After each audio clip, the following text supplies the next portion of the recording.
Alors bonjour tout le monde, j'espère que vous portez toujours bien. Aujourd'hui je vous reviens comme ça avec une nouvelle vidéo, une vidéo très attendue par beaucoup de personnes, des personnes qui m'ont contacté, qui aimeraient avoir une vidéo qui présente le permis d'études. Comment présenter une demande de permis d'études. Donc vous l'avez bien compris, cette vidéo s'adresse à tous ceux-là qui ont décidé d'immigrer au Canada via le programme études, via le volet études au Canada. Donc dans le passé, j'ai produit déjà quelques vidéos qui vous expliquent en fait les démarches de base pour immigrer dans le cadre de ce programme-là. Donc, il faut déjà soumettre une demande dans une école, dans une université, avoir une demande et obtenir une lettre en fait d'acceptation de cette école-là. Par la suite, pour des personnes qui veulent étudier dans la province du Québec, oui, vous le savez déjà, le Québec est toujours très particulier en matière d'immigration. Donc, lorsque vous voulez étudier au Québec, ça vous demande absolument d'avoir le document appelé CAQ, le certificat d'acceptation du Québec. Donc, dans ma précédente vidéo, j'ai montré en fait comment soumettre une demande de CAQ en ligne. Donc,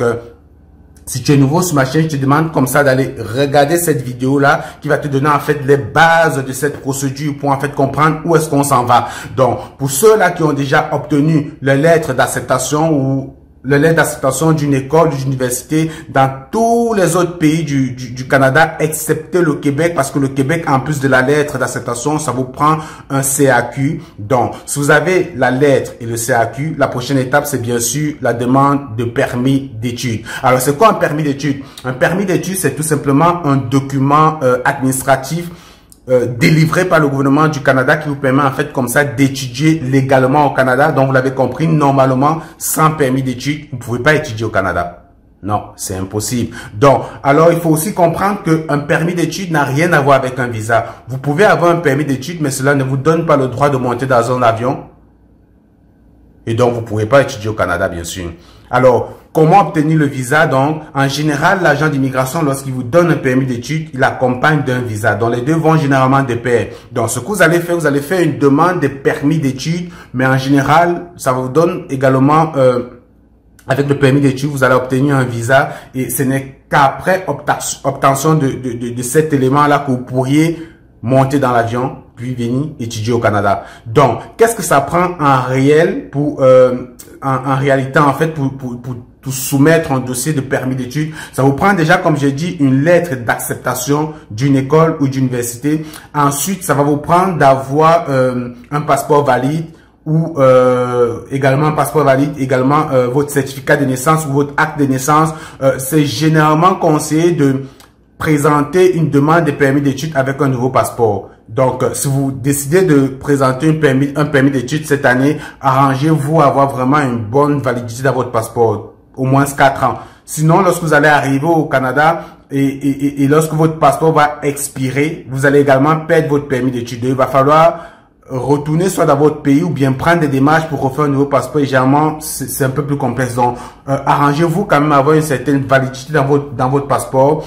Et pour les personnes qui veulent immigrer, si je reviens à mes propos, donc qu'est-ce que ça prend pour soumettre une demande de permis? Donc ça vous prend une lettre d'acceptation d'une école, ça vous prend un passeport et un certificat de naissance et ça vous prend également le CAQ. Donc le CAQ c'est vraiment nécessaire pour des personnes qui veulent étudier au Québec. Vous l'avez compris, si vous avez soumis une demande au Nouveau-Brunswick, dans d'autres provinces, l'Ontario, la Saskatchewan, le Manitoba, vous n'avez pas besoin de CAQ. Juste la lettre d'acceptation de votre école, de votre université. Avec ça, vous allez directement passer à la demande de votre permis d'études. OK?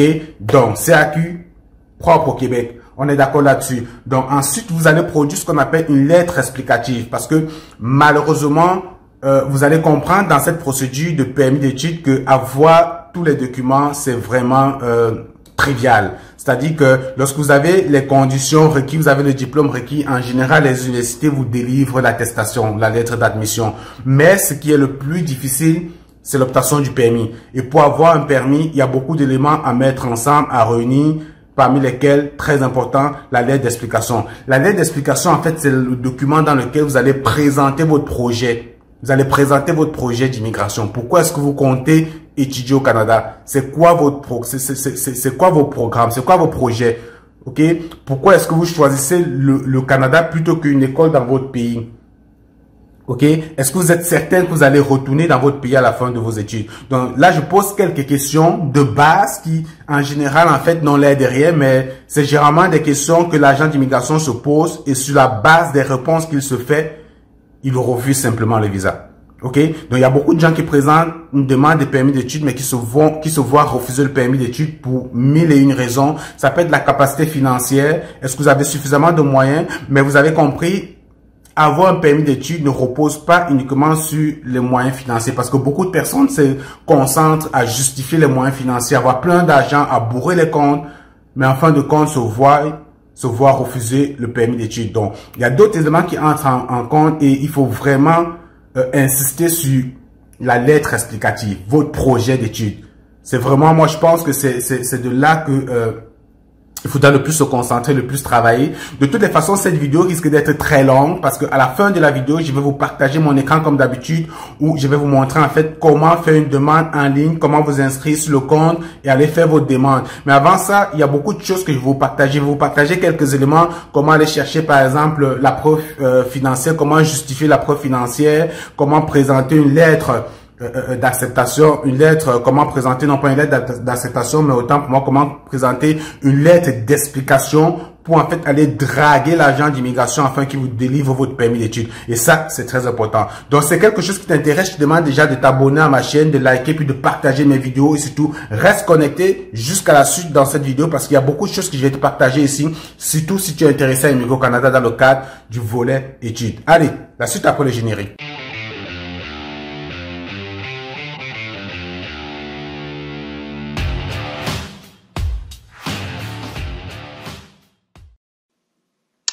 Alors, salut les amis, une fois de plus, bonjour. Donc, comme je vous disais précédemment, lorsque vous faites une demande de permis d'études au Canada, les éléments dont vous avez besoin, c'est 1, la lettre d'acceptation d'une école, 2, un passeport valide et un certificat de naissance, 3, vous avez besoin d'une preuve de ressources financières, 4, vous avez besoin d'un CAQ, exceptionnellement pour des personnes qui veulent étudier dans la province du Québec. Et puis 5, vous avez besoin d'une lettre explicative qui explique qu'en fait, tout votre programme ou bien votre projet d'études. OK?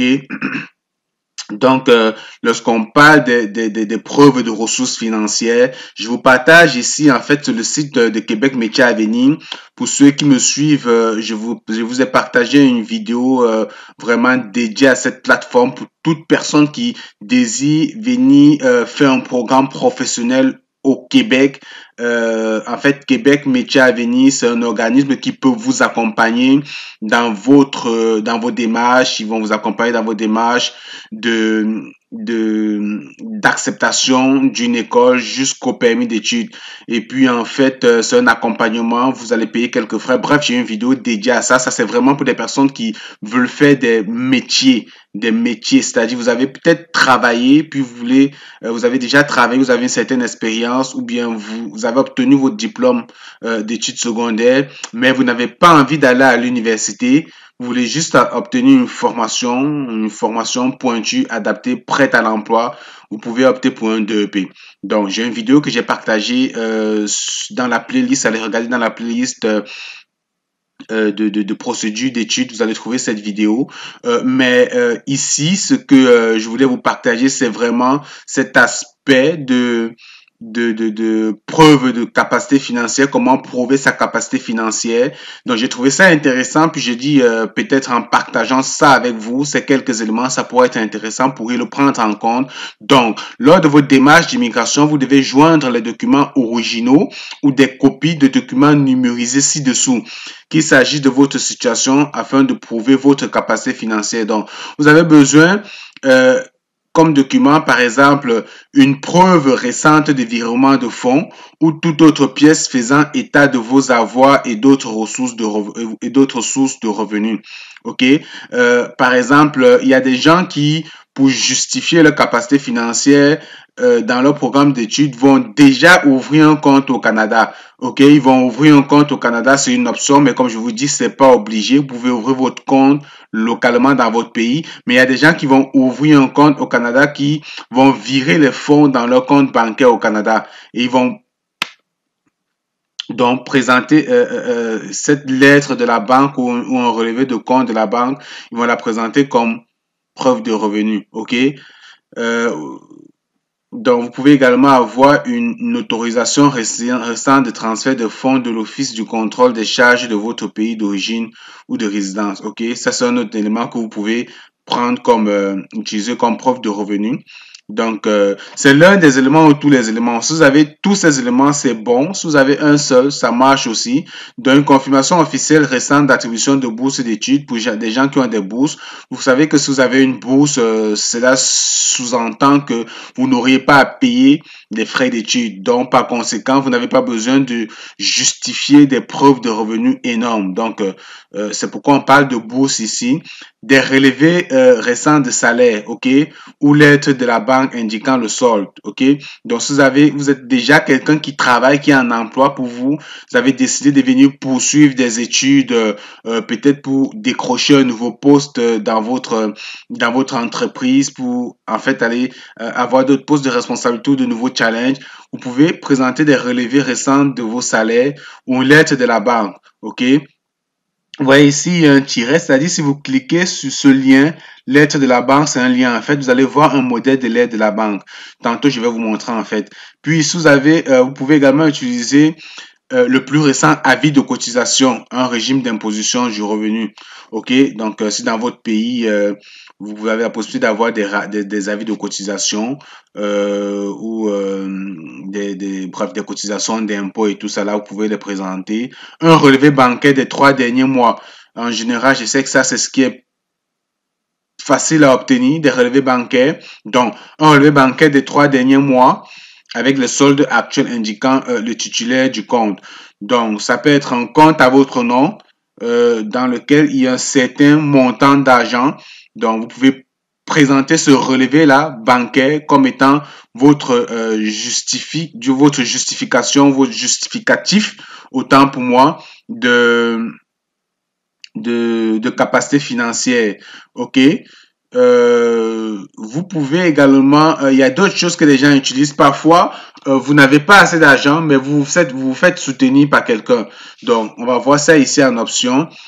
Si vous avez 18 ans ou plus et que les frais liés à votre séjour d'études au Québec, on parle du Québec, mais au Canada en général, ça fonctionne aussi, sont pris en charge par une autre personne, soit votre père, votre mère ou un tiers, vous devez joindre des documents suivants. Alors, je vous conseille toujours c'est plus facile dans les démarches que la personne qui vous soutient, soit votre père, votre mère ou bien des frères. Lorsque vous élargissez un peu très loin au niveau des oncles, des cousins, des fois ça devient compliqué. Ça devient compliqué parce que après, je vais vous montrer également quelques motifs de refus de visa ici. Un candidat qui a présenté un permis d'études et qui a eu des refus. Je vais vous montrer en fait les différents refus que vous pouvez également avoir. Généralement, on demande de justifier les liens de parenté. Lorsque vous allez prendre une connaissance de votre famille parce que c'est un sénateur ou un maire d'une mairie qui a beaucoup d'argent, qui va comme ça s'engager à vous prendre en charge, il y a beaucoup de chances que vous ayez un refus de visa pour cette raison-là. Donc, il faut vraiment beaucoup justifier. C'est pourquoi la lettre explicative est très importante parce que c'est là où vous vous défendez, c'est là où vous essayez de contrecarrer en fait tous les motifs de refus potentiels qui pourront subvenir. OK? Donc, c'est pas mal ça. Donc, de préférence, vraiment, la famille directe, c'est mieux. Très élargi, vous compliquez la tâche, ok? Donc, lorsque c'est une personne tierce qui va vous prendre en charge, ce que vous pourriez donc utiliser, c'est ce qu'on appelle une déclaration de soutien financier durement signée. Donc, cette personne doit présenter une déclaration de soutien financier durement signée. Donc, ça, c'est un lien. Donc, si vous cliquez dessus, vous pouvez aller voir cette déclaration-là. Et puis, vous pouvez également utiliser des preuves financières détaillant. Donc, cette personne, en fait, doit également présenter des preuves financières détaillant par exemple, sa lettre d'emploi qui mentionne son salaire, des relevés de salaire, des déclarations de revenus, les lettres de la banque indiquant le solde pour cette personne. Donc, si votre père, par exemple, est votre garant dans votre procédure. C'est lui qui décide de vous prendre en charge. Vous devez présenter, par exemple, une lettre d'emploi de votre père. Ou si votre père est une entreprise, présenter des affaires comme les numéros d'immatriculation, des titres de patente, les numéros de registre et tout ça, son solde bancaire, des déclarations de revenus. Bref, c'est des éléments qui viennent en fait soutenir le fait que cette personne-là est capable de vous soutenir financièrement dans votre programme d'études. Parce que vous savez, le gouvernement ne veut pas que vous veniez au Canada étudier et vous vous retrouvez dans la rue à errer, à manquer de quoi manger. Donc, on va être certain que vous avez les moyens pour subvenir à vos besoins et pour financer vos études, surtout pour financer, pour payer, parce que les études, ça coûte très cher au Canada, ok? Une année d'études peut vous coûter facilement dans les 15 millions de francs, ok? Donc, on parle d'à peu près 30 000 dollars environ, donc autour de là, ou 25 000 par là. Une année de 2EP, par exemple, pour ce qu'on appelle 2EP dont je parlais tantôt, un métier, ça tourne autour de 17 000, 18 000 jusqu'à 21, 22, 23, 24 000 dollars canadiens. OK? Donc, vous comprenez que c'est beaucoup d'argent et puis le gouvernement, lui, ce qu'il veut, c'est d'être certain que vous avez les moyens.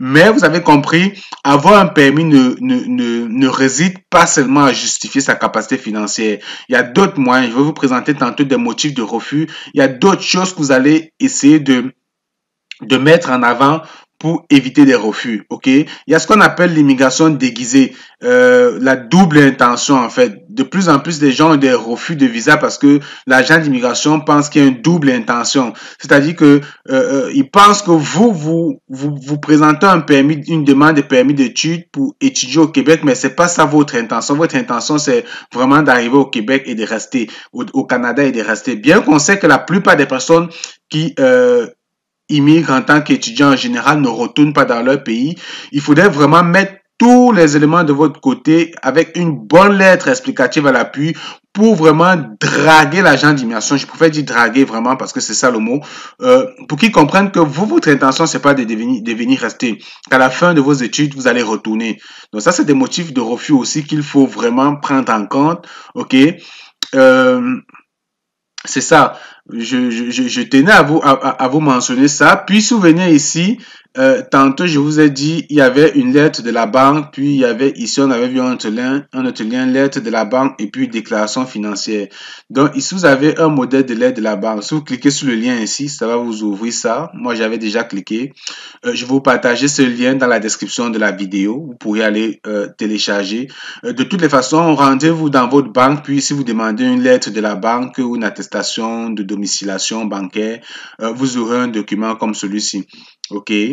Vous aurez un document comme celui-ci. Et le document, celui-ci qu'on disait tantôt, une déclaration de soutien financier. Lorsque vous avez un garant qui s'engage à vous prendre en charge, il doit présenter ce document. OK? Donc, je vais vous mettre également le lien dans la description de la vidéo. Donc, déclaration, vous pouvez également chercher sur Internet, déclaration de soutien financier, puis aller télécharger ce formulaire et le faire remplir par votre garant. OK? Il vous faut le faire remplir et le faire signer. Ça va entrer également dans votre dossier de permis d'études pour justifier en fait que vous avez les moyens, ou bien la personne qui vous soutient a les moyens, ou bien qui déclare vous soutenir. OK? Donc, après avoir présenté ça, je vais vous montrer sur Google. Vous pouvez aller sur Google, vous cherchez, vous faites une recherche. On va sur Google. Vous savez, Google, moi je dis toujours, c'est votre meilleur ami, quel qu'en soit ce que vous voulez. On va chercher exemple de lettre explicative. OK, vous voyez, exemple de lettre explicative pour permis d'études. Je clique là-dessus, puis je viens ici, j'ouvre ce lien. Puis ici, vous avez un exemple de lettre explicative. Donc, vous pouvez vous inspirer de cet exemple. Je pourrais également mettre ce lien dans la description de la vidéo. Donc, vous pourriez vous servir de cet exemple de lettre explicative pour rédiger votre lettre explicative. OK? L'idée n'est pas de calquer forcément le formulaire, mais c'est de vous inspirer pour écrire. OK? Au moins le modèle. Mais ne prenez pas mot pour mot ce qui est dit ici. De toutes les façons, c'est juste un exemple. Il n'y a même pas de mots là-dessus. Vous pouvez également, si vous connaissez des personnes qui ont déjà immigré au Canada dans le programme d'études, qui ont rédigé un permis d'études, vous pouvez leur demander leur permis d'études, essayer de vous inspirer, voir comment ils l'ont présenté, qu'est-ce qu'ils ont mis dedans et essayez en fait de vous inspirer de ça pour rédiger votre lettre. Cherchez aussi sur Internet, il y a d'autres modèles de lettres aussi qui pourront vous inspirer. Il y a également d'autres groupes sur Facebook, permis d'études. Vous cherchez les groupes permis d'études au Canada sur Facebook, vous allez tomber dans des groupes dans lesquels directement les gens qui ont obtenu des permis partagent leur permis, partagent des copies de leur permis. Ça aussi, c'est des choses que vous pourrez faire dans votre projet. Ça peut être inspirant. Mais déjà en partant, on a ceci qui n'est pas mauvais. OK? Vous voyez, vous pouvez vraiment le présenter exactement de cette façon. Donc, vous mettez vraiment projet d'étude, vous expliquez c'est quoi votre projet d'étude, perspective de retour au pays. Vous allez comprendre tout à l'heure pourquoi tous ces éléments, parce que c'est des motifs de refus de visa. Donc, vous mettez directement, vous anticipez sur l'intention de l'agent d'immigration dans votre lettre explicative. Lorsque vous allez mettre ici perspective, vous allez démontrer que vous avez l'intention de retourner dans votre pays, ok? Moi, je vais pas insister là-dessus, je vais pas lire ça, ça risque d'être très long, mais vous allez prendre vous calmement le temps de télécharger cet exemple ici, puis de voir ce qui est dit là-dedans, ok? Historique de voyage, ok? Malheureusement, c'est pas tout le monde qui a déjà eu à voyager, mais des fois, on a des refus de visa parce qu'on n'a jamais voyagé, parce qu'on a un permis vierge, ok? Euh, Capacité financière, on vient de voir la capacité financière. Vous allez mettre vos relevés de compte, vos attestations de domination bancaire, si vous avez des biens, si vous avez des terrains, vous devez mettre vos titres fonciers par exemple, soit vous, soit votre garant, il va mettre ses titres fonciers, s'il a des entreprises, il va mettre ses dossiers d'entreprise, de patente, votre père, votre mère, il va mettre tout ce qu'il peut mettre qui justifie qu'il a des moyens. OK, son compte en banque, son relevé bancaire, ou autant de choses. Et maintenant, vous aussi pourriez avoir un compte dans lequel votre parent ou votre garant a fait un transfert d'argent. Il a mis déjà un montant d'argent dans votre compte. Imaginez par exemple, vos études au Canada vont coûter, disons, 30 000 dollars, ok? 30 000 dollars l'année, ou bien comme on a dit ici, environ 12 000 dollars pour une année d'études, ok? Votre garant, ça, c'est votre garant pour une année, c'est que vous aurez besoin de 12 000 dollars. Alors, pour mettre plus de chance de votre côté, pour justifier qu'en fait, vous avez les moyens de vous prendre en compte, votre garant déjà peut faire un virement de son compte vers votre compte à vous, vous l'étudiant. OK? Ça permet en fait de montrer plus de sérieux, comme quoi il a déjà viré de l'argent qui va vous permettre en fait de vous prendre en charge. C'est-à-dire que plutôt que de présenter seulement son compte en lui, qui a beaucoup d'argent, en plus de ça, il faudrait également qu'il démontre que vous aussi, vous avez un compte dans lequel il a déjà fait du virement. OK? Et puis, dans votre lettre explicative, dans ce paragraphe capacité financière, vous devez insister là-dessus. Vous devez dire, OK, voilà, je vous présente la lettre de mon garant, le relevé bancaire de mon garant, voilà mon relevé bancaire. Vous pouvez voir en telle date, mon garant a fait un transfert de 12 000 dollars de son compte vers mon compte. Voyez un peu en fait l'idée. Donc c'est pas mal ça. Donc ensuite de ça, vous allez mettre d'autres dossiers comme j'ai dit, des titres fonciers, des patents, si vous avez par exemple déjà payé l'école, ok, parce que ça c'est très important. Lorsque vous avez votre lettre d'admission, vous pouvez également mettre plus de sérieux pour démontrer à l'agent d'immigration que je m'en vais vraiment étudier au Canada. Vous pouvez, parce que c'est pas obligatoire de payer la scolarité, mais vous pouvez avancer certaines parties. La plupart des écoles, lorsque vous payez la scolarité et que vous avez un refus de visa, ils vous remboursent vos frais. En général, il y a des frais qui ne sont pas remboursables, comme des frais ça s'appelle comme des frais de garantie, en fait, bien de confirmation. Pour confirmer votre place, généralement, c'est pas grand chose. Ça peut tourner autour de 500 dollars et parfois quelques frais d'assurance. Mais si vous payez une partie de la scolarité et que vous avez un refus de visa, normalement, l'école vous retourne cet argent-là. Donc, c'est important, dans votre lettre explicative de prouver également que vous, avec un reçu généralement, que vous avez déjà payé une grosse partie de votre scolarité, que vous avez fait une grosse avance de votre scolarité. Donc ça également, ça vient donner en fait plus de sérieux en fait dans votre projet d'études. Donc ça c'est important. Je tiens vraiment je tenais vraiment à vous expliquer ça. C'est bien de le prendre en compte. Donc en plus de ces frais, je pense que oui, vous avez déjà les éléments qui vont vous permettre comme ça de monter votre dossier de demande de permis d'études. OK? Puis il y a également quelque chose que j'aimerais partager avec vous. Vous allez voir ici, ça c'est par exemple je sais pas si c'est clair, mais ça c'est la lettre de refus. C'est-à-dire ça c'est un candidat qui a présenté un permis d'études pour le Canada, mais il a eu un refus. Je vais dire, je connais personnellement cette personne. C'est un dossier que j'ai moi-même monté, vraiment en béton. La capacité financière était très solide. Il avait beaucoup d'argent. Il avait son garant avec beaucoup d'argent. Son garant avait versé beaucoup d'argent dans son compte pour justifier que voilà, il a la capacité financière. Son garant aussi, c'est quelqu'un de très nanti qui a des et c'est vraiment un lien un lien de parenté. Mais il a eu beaucoup de refus. Il a eu beaucoup de refus, comme quoi vraiment, des fois, on se pose tellement des questions, on ne sait pas qu'est-ce que l'agent d'immigration recherche vraiment. Et puis, vous avez compris, ça dépend aussi de quel agent étudie vos dossiers, quel agent d'immigration traite vos dossiers. Donc, un agent, ça reste des humains. Donc, un agent peut laisser passer quelque chose et son collègue, lui, par contre, trouve ça comme une faille en fait, puis vous donne un refus. Mais par contre, pour cette personne, c'était vraiment pendant la COVID.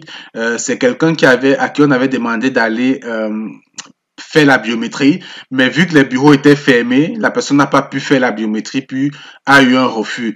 Donc moi je pense que c'est un dossier qui n'a pas été traité. Des fois quand je regarde tous les refus qui sont mis là, parce que ça c'est pratiquement tous les refus que vous pourriez rencontrer, ce qui me fait penser que non, c'est une réponse automatique, que c'est le système qui a automatiquement répondu à ce candidat-ci.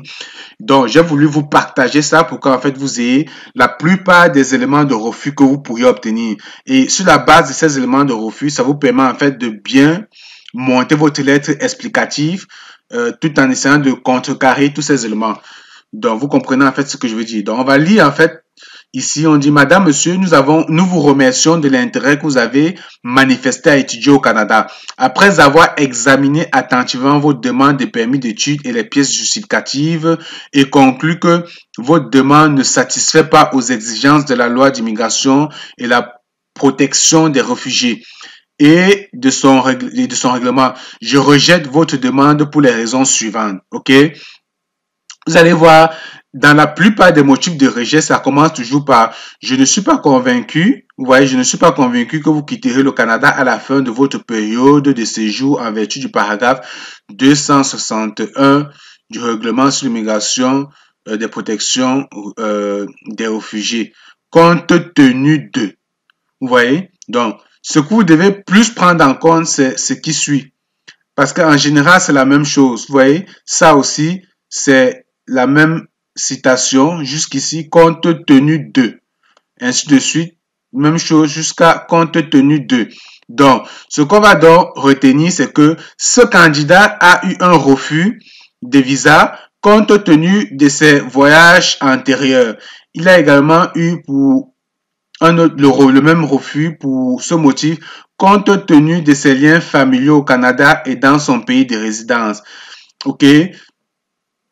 En général, vous devez justifier que vous avez des liens forts dans votre pays. Lorsque vous allez rédiger votre lettre explicative, dans un paragraphe, vous pourriez mettre liens familiaux avec mon pays. Puis vous donnez des éléments pour justifier que vous avez des liens solides avec votre pays. Par exemple, si vous avez un terrain dans votre pays, si vous avez des biens, vous avez un titre foncier, vous avez un enfant, vous avez une famille, ça c'est des éléments qui démontrent que il y a de fortes chances que votre intention ne soit pas de rester au Canada, compte tenu des liens que vous avez déjà dans votre pays. Vous avez beaucoup d'argent. On voit par exemple dans votre compte que vous avez déjà beaucoup d'argent. Vous avez un travail. Vous avez déjà un travail dans votre pays. Donc des fois, c'est important aussi de mettre la lettre d'embauche. OK? La lettre d'embauche de votre employeur ou une lettre de proposition d'embauche après votre formation de ce genre qui justifie qu'à la fin de vos études, il y a déjà une entreprise qui va vous employer. Donc ça, c'est des éléments aussi que vous pourriez mettre dans votre dossier pour contrecarrer. Sinon, mettre des éléments comme si vous avez des biens, mettre vos biens, si vous avez des enfants, ça justifie en fait que, bref, c'est des éléments qui démontrent que à la fin de vos études, vous allez retourner, ok? Ici, vous avez également le refus. On dit, compte tenu de la raison de votre visite. Bon, ça fait partie des éléments pour lesquels, des fois, je pense que ce candidat, ça, c'est une réponse automatique du système parce que c'est rare de voir autant de refus dans un seul refus, quoi, une seule demande de permis. C'est presque tous les refus rassemblés. Et puis, on dit, on n'est pas sûr qu'il va retenir compte tenu de sa raison de visite. Bon, quelqu'un qui vient étudier au Canada, je sais pas ce qu'on veut qu'on mette d'autres pour justifier sa visite. Donc, c'est l'une des raisons pour lesquelles, des fois, je pense que ça, c'est le système qui a automatiquement répondu parce que le gars n'a pas eu le temps de présenter, de faire la biométrie, puis les délais sont passés et tout ça parce que la rentrée aussi était passée. Donc, des fois, j'utilise cet argument pour essayer de me convaincre et actuellement, je suis en phase d'accompagner cette personne pour soumettre une nouvelle demande de permis. Parce qu'actuellement, avec la COVID, les centres de biométrie sont déjà ouverts. On peut faire la biométrie. Donc, c'est un peu ça. Donc, mais c'est utile, j'ai voulu partager ça avec vous parce que ça va vous aider comme ça à avoir des éléments de réponse, à préparer une bonne lettre explicative pour ne pas avoir l'un de ces éléments. Donc ça, en fait, je vous partage ces éléments pour contrecarrer en fait déjà dans votre lettre les possibilités ou bien l'intention de l'agent d'immigration d'utiliser l'un de ces arguments pour vous refuser. OK? Et puis, une chose, lorsque vous devez savoir, si vous avez un refus de permis, ne vous découragez pas. Essayez de voir l'élément que l'agent d'immigration a utilisé ou bien le motif de refus et travailler sur ce motif-là. Essayez de travailler sur le motif de refus puis faites une deuxième. Moi, je connais des gens qui ont le permis au cours de la 7e demande. OK? Il y a des gens qui ont eu leur permis d'études au Canada après 7 demandes, après 8 demandes. Donc, dites-vous que si vous avez essuyé une ou deux demandes et que vous vous découragez, bon, libre à vous. Donc, bref, ça reste vos décisions à vous. On va continuer.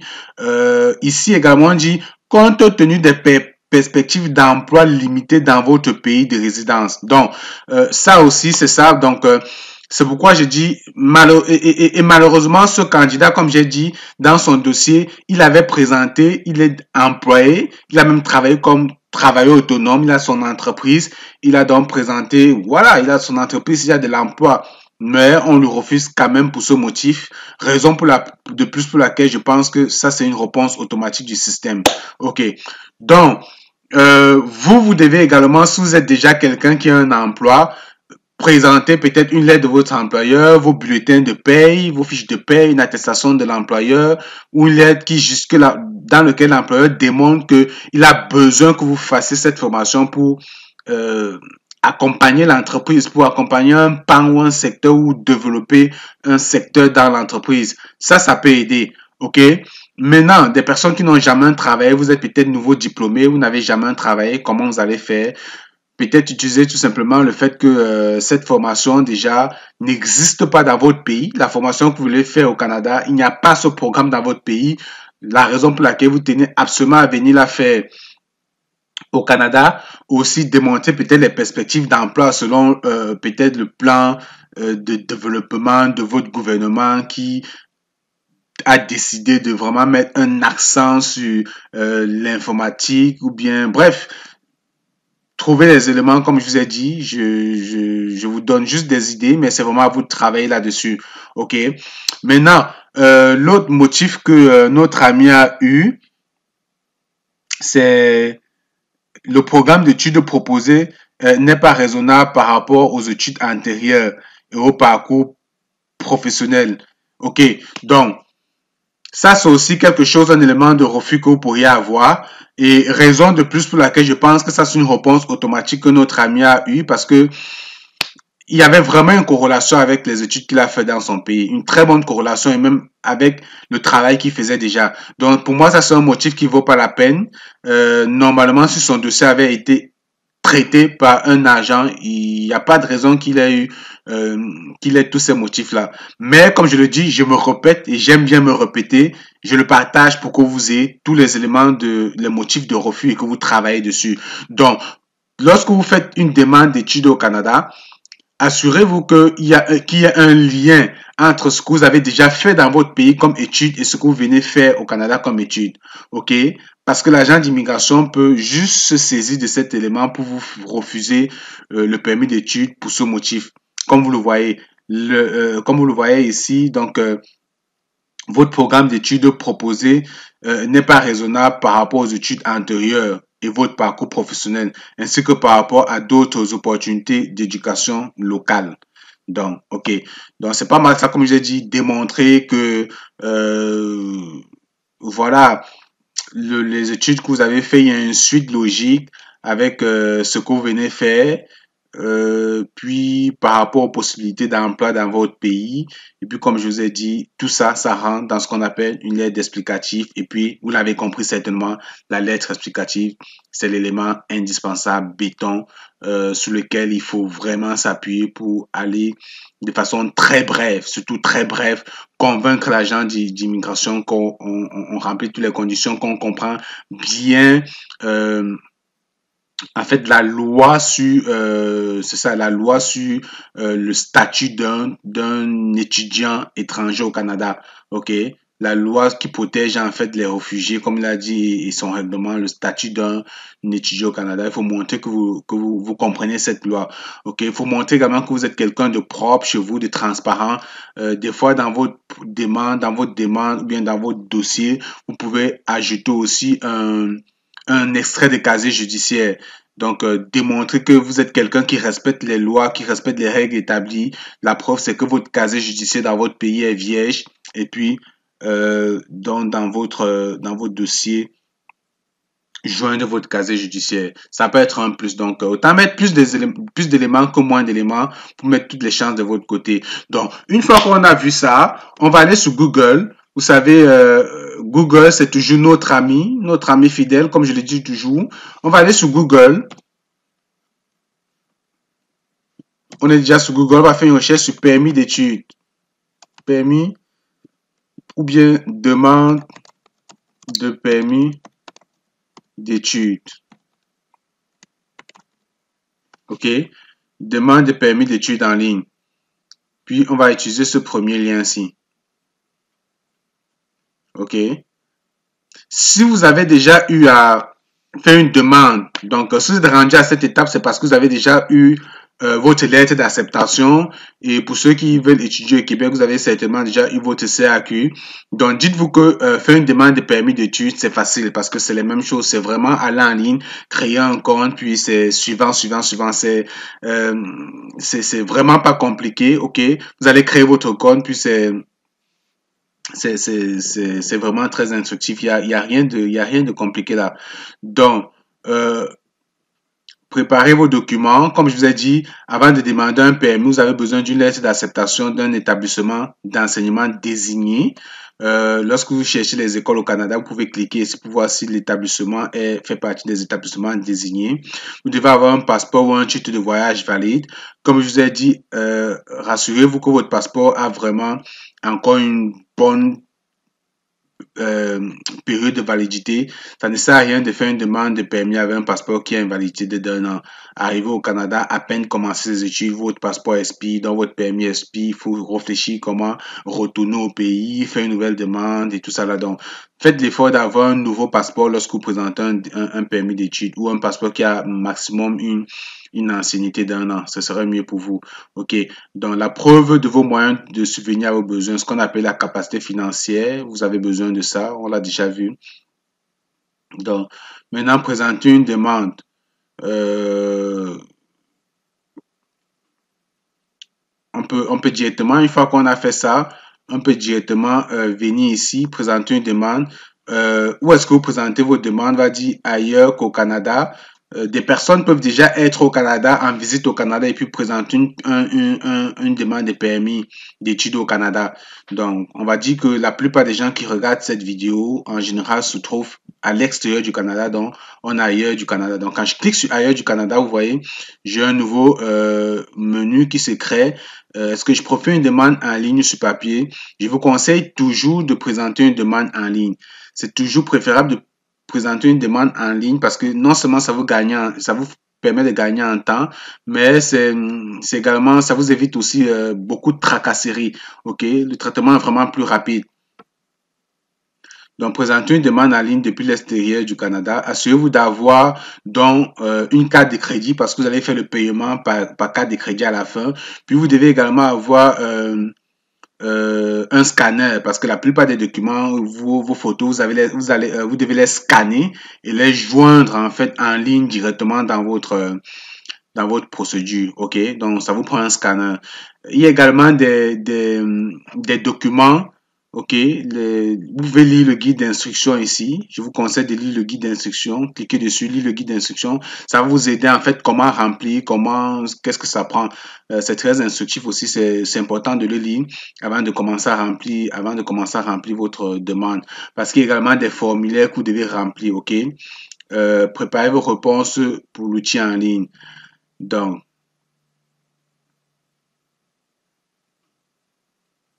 vous aurez peut-être besoin également des données biométriques. Je vous ai dit tantôt, les données biométriques et vous allez passer les examens médicaux. De toutes les façons, quand vous allez soumettre votre demande en ligne, vous allez recevoir l'information. Lorsque viendra le moment d'aller passer la biométrie, l'immigration va vous envoyer un courriel. Vous allez recevoir un courriel. Vous allez recevoir l'information dans votre compte en ligne, dans votre dossier en ligne.